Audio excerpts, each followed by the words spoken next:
नमस्कार, मैं हूं मुनीश राजदान। आज हम आपको श्री बूढ़ा अमरनाथ जी के दर्शन के लिए ले चलते हैं।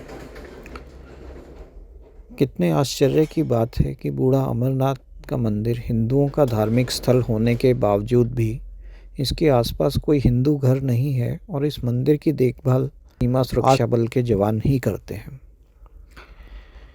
पाकिस्तानी क्षेत्र से 3 ओर से घिरी सीमावर्ती पुंछ घाटी के उत्तरी भाग में पुंछ कस्बे से 23 किलोमीटर की दूरी पर स्थित श्री बूढ़ा अमरनाथ जी का मंदिर सांप्रदायिक सौहार्द की कथा भी सुनाता है जो इस क्षेत्र में है।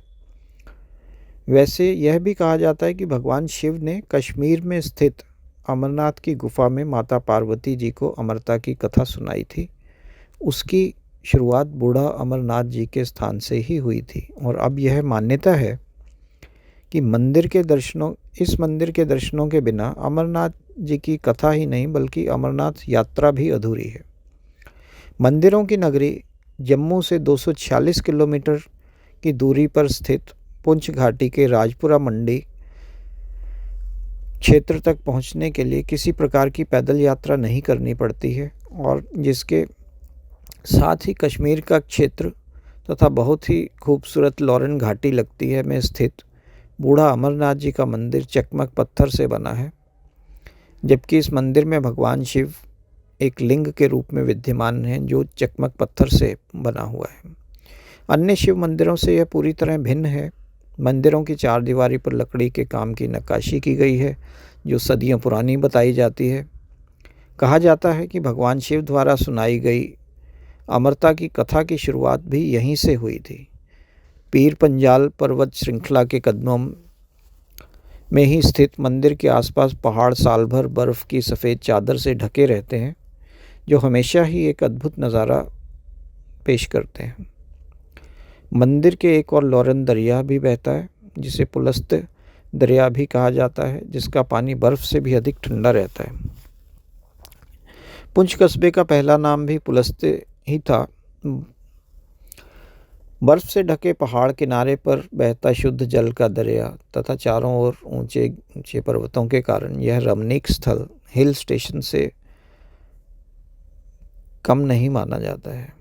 राजपुरा मंडी जाने के लिए चंडक से रास्ता जाता है जो जम्मू से 235 किलोमीटर की दूरी पर है तथा जम्मू पुंछ राजमार्ग पर पुंछ कस्बे से 11 किलोमीटर पहले ही चंडक आ जाता है। बूढ़ा अमरनाथ जी के दर्शन करने वाले किसी धर्म, मजहब, जाति या रंग का भेदभाव नहीं करते हैं।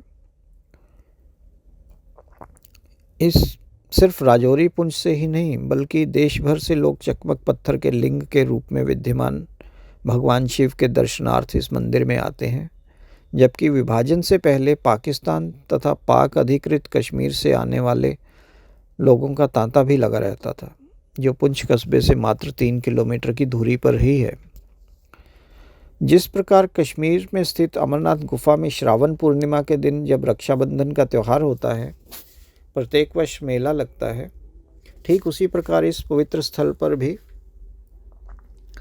उसी प्रकार का उसी दिन मेला लगता है और अमरनाथ यात्रा की ही भांति यहाँ भी यात्रा की शुरुआत होती है और उसी प्रकार छड़ी मुबारक रवाना की जाती है। त्रयोदशी के दिन पुंछ कस्बे के दशनामी अखाड़े से इस धर्मस्थल के लिए छड़ी मुबारक की यात्रा आरंभ होती है। पुलिस की टुकड़ियां इस चांदी की छड़ी को उसकी पूजा के उपरांत गार्ड ऑफ ऑनर देकर इसका सम्मान करती हैं और फिर अखाड़े के महंत द्वारा पुंछ से मंडी की ओर यात्रा के रूप में लाई जाती है। इस यात्रा में हजारों साधु तथा श्रद्धालु शामिल होते हैं जो भगवान शिव के लिंग के दर्शन करने की इच्छा लिए होते हैं। हालांकि हजारों लोग पूर्णिमा से पहले भी साल भर लिंग के दर्शन करते हैं। भगवान के लिंग के रूप में दर्शन करने से श्रद्धालु लॉरेन दरिया में स्नान करके अपने आप को शुद्ध करते हैं। दर्शन करने से पहले स्नान करते हैं दरिया में और फिर भगवान के दर्शन करके अपनी मनोकामनाओं की पूर्ति हेतु वरदान मांगते हैं। मंदिर के भीतर भगवान शिव पार्वती की मनमोहक मूर्तियां भी स्थापित की गई हैं। बताया जाता है कि जिस चकमक पत्थर से शिवलिंग बना हुआ है उसकी ऊंचाई करीब 5.5 फुट है, मगर उसका कुछ ही भाग ऊपर दिखाई देता है। यह भी कहा जाता है कि महमूद गजनवी ने भी लूटपाट अभियान के दौरान इस मंदिर को आग लगा दी थी, लेकिन यह लिंग उसी प्रकार बना रहा और इसे कोई नुकसान नहीं हुआ। और यह भी कथा प्रचलित है कि बूढ़ा अमरनाथ के दर्शनों के बिना कश्मीर के अमरनाथ के दर्शन अधूरे माने जाते हैं। इस मंदिर तथा वार्षिक उत्सव के साथ कई कथाएं जुड़ी हैं, जिनमें एक यह भी है कि सदियों पहले जब कश्मीर में बहुत ही अशांति फैली हुई थी, तो लॉरेन चंद्रिका की महारानी अमरनाथ की गुफा के दर्शनार्थ नहीं जा पाईं, जो कि कश्मीर में है। इस पर वह उदास रहने लगी और बार बार यही सोचती रहीं कि भगवान शिव की परम भक्त होने के बावजूद भी वे भगवान के दर्शनों के लिए नहीं जा सके। तो उन्होंने खाना पीना छोड़ दिया, भगवान शिव की तपस्या में मग्न हो गईं और उनकी तपस्या करने लगीं। खाना पीना छोड़ने के कारण उनकी हालत बिगड़ने लगी। जैसा कि बताया जाता है, भगवान शिव ने बूढ़े का रूप धारण कर लिया और हाथों में चांदी की छड़ी ले महारानी के पास जा पहुँचे। महारानी के पास पहुंचकर उन्होंने उनसे कहा कि वे मंडी के पास एक खूबसूरत दरिया के किनारे भगवान शिव के दर्शन भी कर सकती हैं और अमरनाथ की गुफा तक जाने की कोई आवश्यकता नहीं है। फिर क्या था, रक्षाबंधन वाले दिन उस बूढ़े साधु के नेतृत्व में महारानी ने मंडी तक की यात्रा की, तो उन्हें चकमक पत्थर के रूप में भगवान शिव का लिंग नजर आया, लेकिन वह बूढ़ा साधु नजर नहीं आया।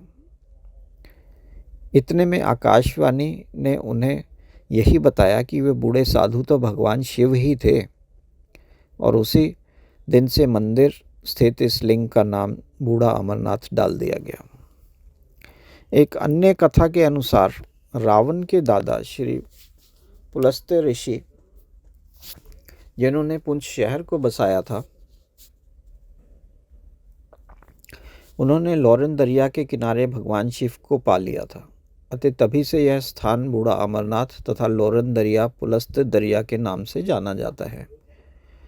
कथाओं के अनुसार जब भगवान शिव अमरनाथ की पवित्र गुफा की ओर माता पार्वती के साथ बढ़ रहे थे, तो थोड़ी देर के लिए वे मंडी के उस स्थान पर रुके थे जहां आज बूढ़ा अमरनाथ जी का मंदिर है। कथा के अनुसार सर्दी के कारण उन्होंने चकमक पत्थर का निर्माण कर आग लगाई थी। जो कथा माता पार्वती को अमरनाथ की गुफा में अमरता के बारे में बताई थी, उसकी शुरुआत इसी स्थान से की गई।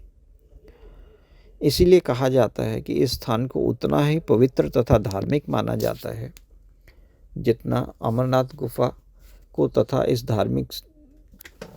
अमरनाथ गुफा को जितना धार्मिक माना जाता है, उतना ही इस गुफा को भी धार्मिक महत्व दिया जाता है। तथा इस धार्मिक स्थल की यात्रा के बिना अमरनाथ यात्रा को अधूरा माना जाता है। यहाँ पर यात्रियों के रुकने का भी अरेंजमेंट है और लंगर की व्यवस्था भी यहाँ पर होती है। आप यहाँ आए, बाबा के दर्शन करें और सबको इस स्थान के बारे में बताएं, ताकि सब लोग इसका आनंद ले सकें और भगवान के दर्शन कर सकें। जय भोलेनाथ।